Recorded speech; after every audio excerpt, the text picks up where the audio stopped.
I've spent the last 6 years chasing nature through the lens of my camera. Deserts, mountains, frozen tundras. I've gone wherever the creatures roam. My specialty is photographing wildlife, especially the subtle moments most people never get to see. A fox curling into its tail during snowfall. A heron stabbing through the reflection of a still pond. That kind of beauty. So when I heard about the drowning pines, a stretch of forest up north, where light barely touched the floor and the air felt dense with mystery, I knew I had to go. The name alone was enough to lure me in. They said no birds sang there. No deer prints, no buzzing of flies, just wind, pine, and silence. Other photographers had tried, but always left early. Too quiet, they said.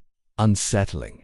Nothing to shoot. But I'm not like them. I don't scare easy. And silence isn't a warning to me. It's an invitation. I drove out there alone in early spring, when the forest was waking up but the leaves hadn't fully grown in yet. My car was packed with supplies, motion-triggered cameras, tripods, and food for at least 10 days. I had a permit, too, though no ranger checked. The station was empty. It felt like entering a story that had no one left to tell it. I hiked in about 5 miles before I found a clearing just big enough for my tent. The trees creaked constantly, like the entire forest was breathing in slow motion. I set up camp and began scouting. The air was still, cold, crisp, but more than anything, it was dead quiet. No chirping, no rustling, just the faint crackle of needles underfoot. On the first day, I placed camera traps near game trails I spotted by instinct more than evidence. There were no scat marks, no fur, no paw prints, nothing. Just the vague sense that animals should have been here but weren't. I checked my gear, assuming something must be wrong with the sensors. Everything was working fine. I stayed up late that night, camera in hand, hoping for something to pass through my lens.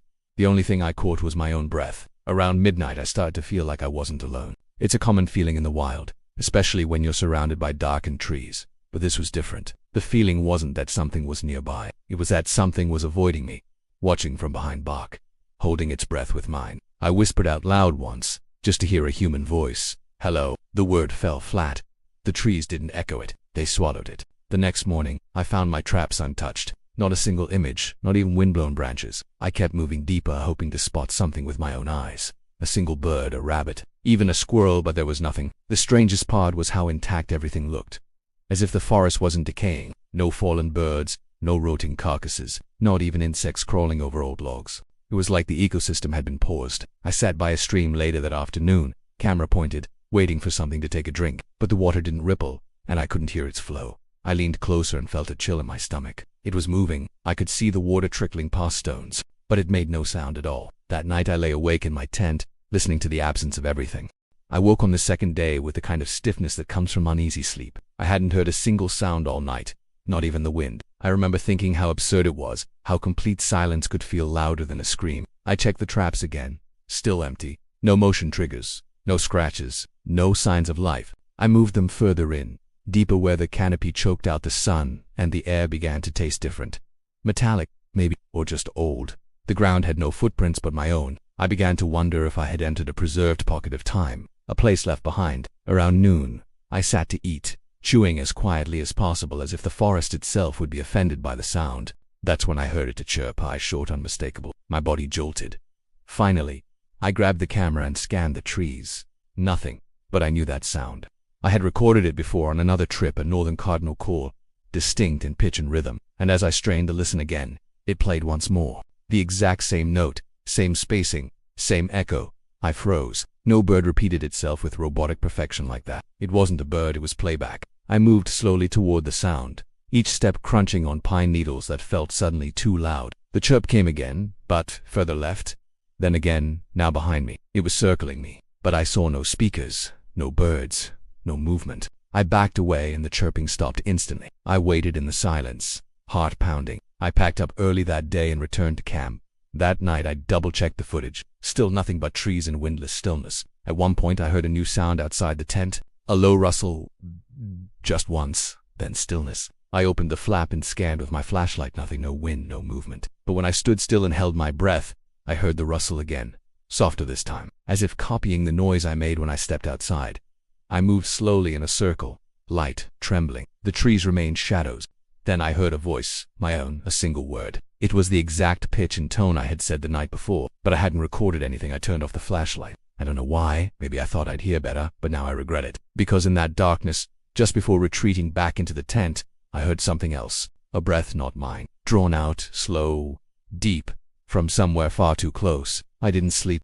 I stayed in my tent until the sun came up. I didn't dare sleep. Every few minutes I heard something soft brushing the fabric from the outside, like fingertips dragging across the nylon. No footsteps, just the sound of something pretending to not be there. When the light finally broke through the trees, I stepped out cautiously and circled the area. No tracks, as if the forest had erased any trace of what happened. I knew I needed proof, something more than just a gut feeling and a memory of a voice. So I moved all my camera traps to one location and baited them with a strip of jerky. If there was anything out there, even something pretending, it would be curious. I stayed close by, lens focused on the bait, finger ready on the shutter. The hours passed, still nothing. I began to think maybe I had imagined it all. Sleep deprivation, this silence playing tricks. Around dusk, I finally got a trigger alert on one of the motion cameras. I held my breath and opened the playback. The screen was static for a few seconds, before it cleared to show a single frame, a figure standing just outside the edge of the frame, too far to make out details. It was tall, upright, not animal, but wrong. The limbs were slightly too long, like they didn't know where joints should end. The skin looked pale, almost bark. It didn't move, just stood still, for 4 hours, until the camera battery died. I checked the time. It had appeared not long after I left the trap, meaning it had been watching from somewhere. I ran back to camp and started reviewing other footage, desperate for more. One camera had recorded audio instead of video, a single clip. I played it, and my stomach clenched. It was my voice again, whispering the same word over and over. Hello, hello, hello, each time just a little off, like a child trying to mimic an adult's tone but missing the rhythm. Then a pause, and a new voice, raspy and deep, said something I couldn't understand. A series of clicks and scratches arranged like language. I played it again and again, trying to decipher it. It felt like a question, but not for me. Like it was trying to ask the forest something, or maybe practicing the sounds it would use next. That night I didn't even bother pretending to sleep. I sat with the camera in hand and a knife on my lap listening. Around midnight, the chirping returned. Louder this time. Then it shifted into owl hoots, then wolf howls, but none of them sounded quite right. The owl sounded like it had too many lungs. The wolf had too many voices layered over it.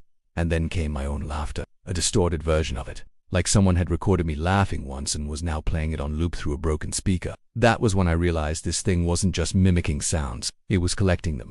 At dawn, I made the decision to leave. I packed my gear as quietly as I could, though silence was meaningless now. Whatever was in that forest had already learned every sound I could make. As I folded the tent, I heard my own voice humming a song I hadn't sung in years. I stopped moving. The sound continued for another 4 seconds, then stopped too, as if it realized it had made a mistake. I left the tent behind and hiked as fast as I could in the direction I came. The deeper I moved toward the edge of the forest, the more the mimicry intensified. It wasn't just birdsong anymore, it was my voice calling out to me.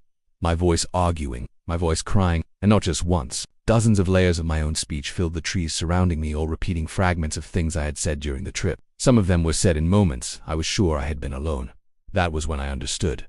It hadn't just been watching. It had been learning, absorbing, practicing, and it was getting better. I stopped near the stream to catch my breath. The water was still moving silently, but something had changed. The trees ahead of me had gaps between them that hadn't been there before, wider, almost symmetrical. I moved carefully, and that was when I saw it.